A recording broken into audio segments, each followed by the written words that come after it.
ഇപ്പോൾ ശ്രീജിത്ത് NSS ആസ്ഥാനത്ത് തന്നെയുണ്ട്. ഇതുവരെയും സുകുമാരൻ നായർ ഏതെങ്കിലും തരത്തിലുള്ള പ്രതികരണത്തിന് തയ്യാറായിട്ടില്ല. ശ്രീജിത്ത്, അതിരൂക്ഷമായ വിമർശനം ആണ് അദ്ദേഹത്തിൻ്റെ അഴിമതി ആരോപണങ്ങളുമായി ബന്ധപ്പെട്ട്, അതോടൊപ്പം തന്നെ വ്യക്തിത്വത്തെ വിമർശിക്കുന്ന സാഹചര്യം ഉണ്ടാകുന്നു. പദവിയിൽ കയറിയിരിക്കുന്നവൻ ശുനകനെന്ന ബോധ്യമുണ്ടാകണ്ട, പക്ഷേ ആ സ്ഥാനത്തെക്കുറിച്ച് ഓർക്കണ്ടേ. അങ്ങനെയൊക്കെ ഏറ്റവും രൂക്ഷമായ ഭാഷയിലാണ് ഇപ്പോൾ ഗണേഷ് കുമാർ പ്രതികരിക്കുന്നത്. അതിന് മറുപടി പറയാതിരിക്കുക എന്നത് സാധ്യമാകുമോ?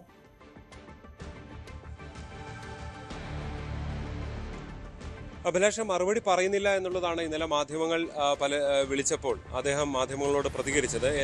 ഗണേഷ് കുമാറിന്റെ പ്രസ്താവനകളോട് ആ നിലയിൽ പ്രതികരിക്കേണ്ട കാര്യമില്ല. അദ്ദേഹം ഓഫ് റെക്കോർഡായി പറഞ്ഞൊരു കാര്യം, ഗണേഷിനെ കുറിച്ച് ഗണേഷിന്റെ പിതാവ് തന്നെ പറഞ്ഞിട്ടുണ്ട്. ചില ബാലകൃഷ്ണപിള്ളയുടെ അതിരൂക്ഷമായ ചില വിമർശനങ്ങൾ ഗണേഷും ബാലകൃഷ്ണപിള്ളയും തമ്മിൽ ഉടക്കി നിന്ന സമയത്തെ ചില പരാമർശങ്ങളാണ്. അത് നമ്മൾ അങ്ങനെ ഇതിൽ പറയുന്നില്ല. പക്ഷെ അങ്ങനെയാണല്ലോ പറഞ്ഞിട്ടുള്ളത്, പിന്നെ ഞാൻ തന്നെ അതിന് മറുപടി പറയേണ്ട കാര്യമില്ലല്ലോ എന്ന് പറഞ്ഞുകൊണ്ട് ഗണേഷ് കുമാറിനെ, അദ്ദേഹത്തിൻ്റെ നീക്കങ്ങളെ ഫലത്തിൽ ചുരുക്കി കാണുകയാണ് ജി സുകുമാരൻ നായർ ഈ ഘട്ടത്തിൽ ചെയ്തിട്ടുള്ളത്.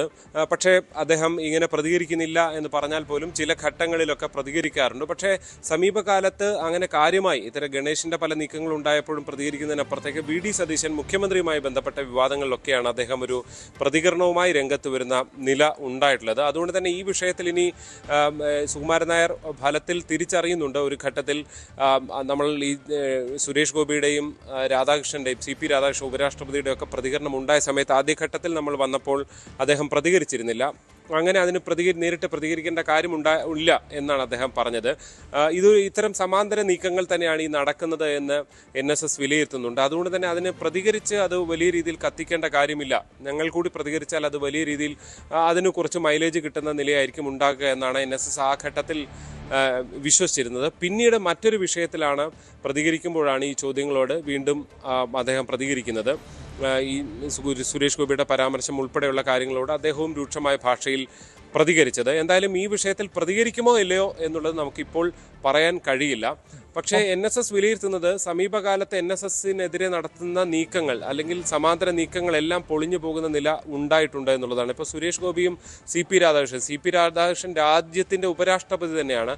പക്ഷേ ഇവർ രണ്ടുപേരും പറയുമ്പോഴും ഏറ്റവും ഒടുവിൽ BJPയുടെ സംസ്ഥാനത്തെ ചുമതലക്കാരനായ രാജീവ് ചന്ദ്രശേഖർ തന്നെ NSSനെ പുകഴ്ത്തി പറയുകയും ഈ പ്രസ്താവനയെ തള്ളിപ്പറയുകയും ചെയ്യുന്നു എന്നുള്ളതാണ്. ഇപ്പോൾ ഗണേഷ് കുമാർ തന്നെ LDFിലെ ഒരു ഘടകകക്ഷി നേതാവാണ്. അതുകൊണ്ട് തന്നെ LDFിലെ ഏതെങ്കിലും പ്രമുഖ നേതാക്കൾ, ഇപ്പോൾ പിണറായി വിജയനോ അല്ലെങ്കിൽ പാർട്ടി സെക്രട്ടറി MV ഗോവിന്ദനോ ഒന്നും ഇതിനോട് പിന്തുണയ്ക്കാനുള്ള സാധ്യതയില്ല. അതുകൊണ്ട് തന്നെ രാഷ്ട്രീയമായ ഇപ്പോൾ VD സതീശനെതിരെ അതിരൂക്ഷ വിമർശനം ഉണ്ടായിട്ടും ആ നിലയിൽ തിരിച്ചടിക്കാൻ VD സതീശൻ തയ്യാറായിട്ടില്ല. മറ്റൊരു നേതാക്കളും തയ്യാറായിട്ടില്ല. BJPയുടെ നേതൃത്വം അടക്കം തയ്യാറായിട്ടില്ല. അതുകൊണ്ട് തന്നെ ഗണേശൻ നടത്തുന്ന നീക്കങ്ങൾക്ക് ഒരു രാഷ്ട്രീയ പിന്തുണ ഉണ്ടാകില്ല എന്ന് NSS വിലയിരുത്തുകയാണ്. അതുകൊണ്ട് തന്നെ ഇതിനോട് നേരിട്ട് അങ്ങോട്ടും ഇങ്ങോട്ടും പറഞ്ഞു നിന്ന് ഗണേഷിന് ഒരു മൈലേജ് കൊടുക്കേണ്ട കാര്യമില്ല. ഗണേഷ് ഇവിടുന്ന് പുറത്താകുമ്പോൾ, പുറത്തേക്ക് പോകുന്ന സമയത്ത് പോലും സുകുമാരൻ നായരെ വിമർശിച്ചിരുന്നില്ല.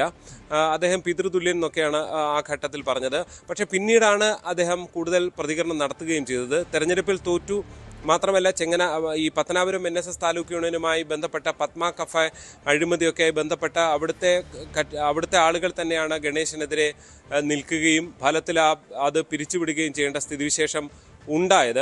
അതുകൊണ്ട് തന്നെ ഒരു ഘട്ടത്തിൽ കഴിഞ്ഞ ഒരു വർഷം മുമ്പ് ഡയറക്ടർ ബോർഡിലേക്ക് ഈ ഗണേശനെ കൊണ്ടുവന്നത് സുകുമാരൻ നായർ തന്നെയാണ്. പക്ഷെ പിന്നീട് ഇതിനിടയിൽ ഒരു അന്തരം ഉണ്ടാകുന്നു, ഭിന്നത ഉണ്ടാകുന്നു എന്നുള്ളതാണ് പിന്നീട് കണ്ടത്. എന്തായാലും ഇതിനൊരു നേരിട്ട് പ്രതികരണം ഉണ്ടാകുമോ എന്ന് ഇപ്പോഴും വ്യക്തമല്ല. അഭിലാഷ്, ഇതാണ് ഇപ്പോഴത്തെ സാഹചര്യം. ഇപ്പോൾ കൂടുതൽ വാർത്തകൾക്ക് News 18 കേരളം YouTube ചാനൽ സബ്സ്ക്രൈബ് ചെയ്യുക.